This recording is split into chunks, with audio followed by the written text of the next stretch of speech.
नमस्कार दोस्तों। आज मैं माननीय प्रधानमंत्री मोदी जी और लौह पुरुष सरदार वल्लभ भाई पटेल की तुलना कर रहा हूँ।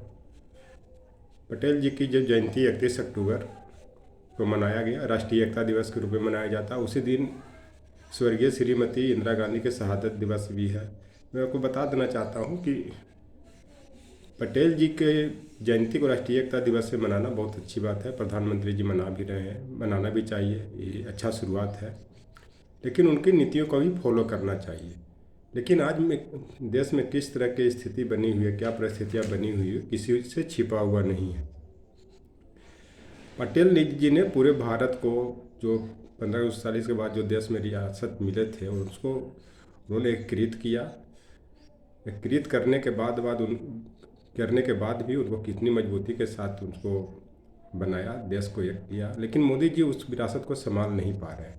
उसका कारण है कि आपने जब ये प्रधानमंत्री 2016 में या 17 में जेएनयू में नारा जो भारत तेरे टुकड़े होंगे, या शर्जील इमाम का जो उधर बिहार में जो उसको ईस्टर्न बिहार कह सकते हैं या जो भी कह लें, कि जो उन्होंने जो एक अलग देश बनाने की बात की थी, तो ऐसा इन्होंने सिचुएशन बनाया क्यों, ऐसा इन्होंने स्टेटमेंट क्यों किया, हिंदू मुस्लिम में भेदभाव क्यों किया? जबकि पटेल जी में ये सब क्वालिटी नहीं थी। माननीय पटेल जी देश के लौह पुरुष भी कहे जाते हैं। उन्होंने हमेशा ब्रिटिश सरकार के खिलाफ लड़ाई लड़ी, राजस्व बढ़ोतरी के लेकर, लगान बढ़ोतरी के लेकर। लेकिन आज मोदी जी कितने राजस्व बढ़ा रहे हैं, चाहे पेट्रोल हो, डीजल हो, यहाँ तक कि खाद्यान्न वस्तुओं पर भी जीएसटी लगा दिया गया है कि जो पॉकेट वाला आटा है उस पर भी जीएसटी दीजिए, तब आप खाद्यान्न ले, तब अपना जीवन बसर कर सकते हैं। तो जो बोल रहे हैं कि एक जो अभी जो ग्लोबल हंगर इंडेक्स में जो भारत का 107वां नंबर आया, बोले गलत है, ये है। तो इससे हो सकता है, सिर्फ खाना पेट भरने से गरीबी का मानक नहीं रहता, उसको एक ठीक ठाक भोजन ही मिलना चाहिए। अब हर चीज़ पर टैक्स लगाइएगा तो जो गरीब आदमी है कहाँ से उसका भरपाई कर पाएगा, कहाँ से खरीद पाएगा। ये चलते यह कहना कि जो मोदी जी जो लगा रहे हैं टैक्स उचित है, गरीबी नहीं है। हो सकता है इससे गरीबी बढ़ा होगा, इसमें कोई चीज़ नहीं है। दूसरी चीज़ कि पटेल जी स्वतंत्रता सेनानी थे, मोदी जी पार्टी सेनानी। जो स्वतंत्रता सेनानी होता है, जो देश को आज़ाद करने के लिए, देश की स्वतंत्रता के लिए, देश के लिए हर तरह से मजबूत करने के लिए अपने को बलिदान कर देता है, जैसा कि पटेल जी ने कहा किया। लेकिन मोदी जी ऐसा नहीं करिए, पार्टी के लिए है। ये पार्टी जीवी भी इसको कहा जा सकता है कि जो पार्टी के लिए जीते हैं, मरते हैं। पार्टी जी का जो फरमान होता है वो जारी करते हैं, चाहे जैसे भी हो। पार्टी में इनका मान लिया, जब लोग आरएसएस के बारे में बोलते हैं कि अप्रत्यक्ष रूप से सरकार चला रही है, तो हो सकता है, मैं इसमें तो नहीं जाऊंगा क्योंकि आरएसएस के बारे में तो मैं कुछ बोल नहीं सकता हूँ। लेकिन जैसे भी कर रहे हैं ये पार्टी जीवी है। जैसे लोगों को आंदोलन जीवी कहते हैं, तो ये पार्टी जीवी है, जो पार्टी के लिए जी रहे हैं, कर रहे हैं, मर रहे हैं। इसमें कोई दो बड़ी बात नहीं है। और जो भी इसमें जो स्टेटमेंट आ रहा है कि देश के हित में क्या मोदी जी कर रहे हैं, किसी से छिपा हुआ नहीं है, और सब लोग देख रहे हैं क्या हो रहा है, नहीं हो रहा है। और पटेल जी अपना सारा जीवन बर्बाद करते हुए भी उन्हें एक कुशल राजनीति और कुशल कुशल राजनीतिक और रणनीतिकार माना जाता था। इसीलिए उन पर एक कहा भी गया था कि अपना सारा जीवन समर्पित कर दिया, रहा खेलता सदा समझकर इस जीवन का खेल, राजनीति का कुशल खिलाड़ी और रणनीतिकार वह सरदार पटेल। मैंने उनसे बड़ा भी स्ट्रेटजी कोई नहीं था, चाहे जूनागढ़ हो, चाहे हैदराबाद हो। वो सब देसी रियासत को उन्होंने किस तरह से मिलाया, इतने छिपा हुआ नहीं, कितना बलिदान किया है।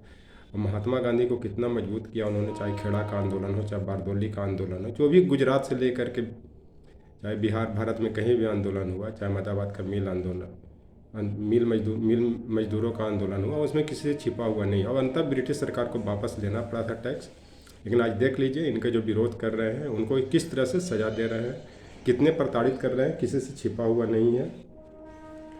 और किस तरह से देश का भी जो व्यवस्था चल रहा है किसी से छिपा हुआ नहीं है।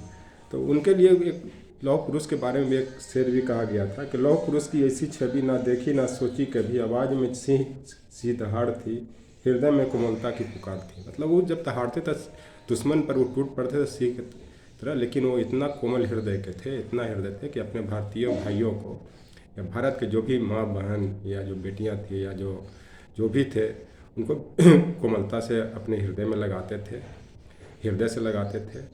और ऐसा नहीं था कि विदेशियों की इज्जत नहीं, उनका भी करते थे। आज लेकिन देख लीजिए नहीं, इनमें सिंह के दहाड़ भी मोदी जी में नहीं आता कि चाइना पाकिस्तान में किस तरह से इसका छवि देश का खराब कर रहा है, किसी से छिपा हुआ नहीं है।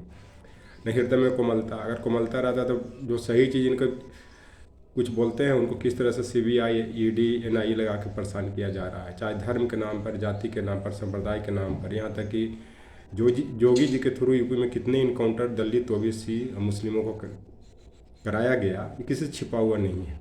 तो आप इसी से अंदाज़ लगा सकते हैं कि पटेल का जो 31 अक्टूबर को राष्ट्रीय एकता नेशनल इंटीग्रेशन डे के रूप में मोदी जी मनवा रहे हैं, तो उसका क्या परिणाम निकल रहा है, उनकी नीतियों को फॉलो किया जा रहा है, नहीं किया जा रहा है, देश को कैसे एकता के सूत्र में बांधा जाए, कैसे मजबूत किया जाए, कैसे हिंदू मुस्लिम में एकता स्थापित किया जाए, कैसे जम्मू से कन्याकुमारी तक एकीकृत किया जाए, जो सांप्रदायिक सौहार्द की बात मैं कर रहा हूँ।